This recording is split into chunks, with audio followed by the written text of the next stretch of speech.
Yes, so last week we spoke about how this shutting down that we did as sensitive beings, that empaths, was a form of intelligence that helped us to survive our childhoods, that helped us to protect our young nervous systems from input that was just too much for us to integrate. And sometimes too, there just wasn't enough time or opportunity, quiet time, downtime, um, to just let our systems have an opportunity to digest.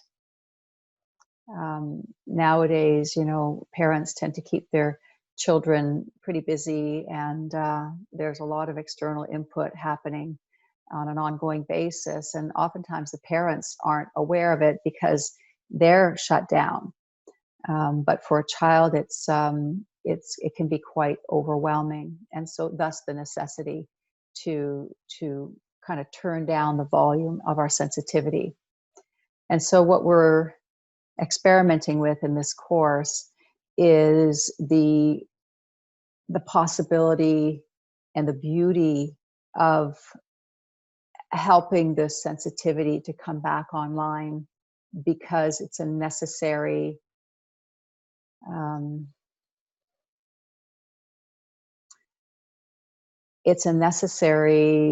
capacity for us to be really in touch with our soul, with our intuition, with our creativity, which is really what makes life full and bright and fulfilling.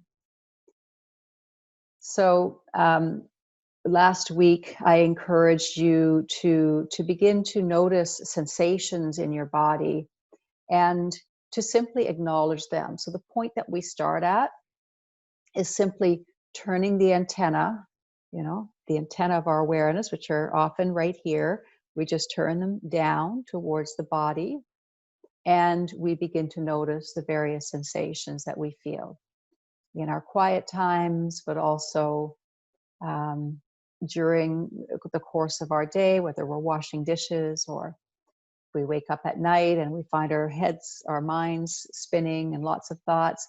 We can bring attention to the body. So there are 1,000,001 opportunities over the course of the day to take that short journey from the head to the body. And it's really just a question of our intention. And the second piece that was key here was to notice that often when we bring our attention to the body and we touch on a sensation, there's an immediate evaluation or judgment from the mind. And so we're committing to letting go of the mind's interpretations for now. We're admitting that maybe we don't know why a sensation is there, or we don't even know whether it belongs or not. All we know is the reality that it is there.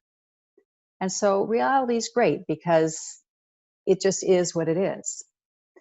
And so when I'm feeling something, should I be feeling it? I don't know, but it's here, right? And so because it's here, then perhaps it does belong.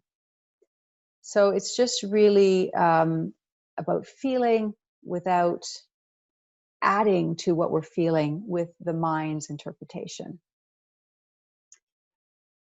And then what you might notice as you begin to bring more attention to sensation, and as you begin to soften to what it is that you're feeling, that initial acknowledgement, which is kind of a dry awareness, might become a little juicier.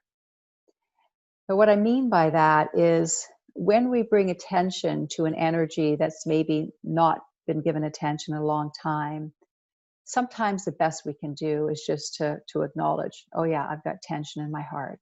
Okay? But if we stay with it for a while and we do our best to just let go of adding the mental pieces to it, we may begin to notice that there's certain flavors that come into our awareness. Like, I remember the first time that I really sat with my sadness, really sat with it. Sat on my meditation cushion, and I just, for some reason at that moment, I just felt really committed to being there with myself.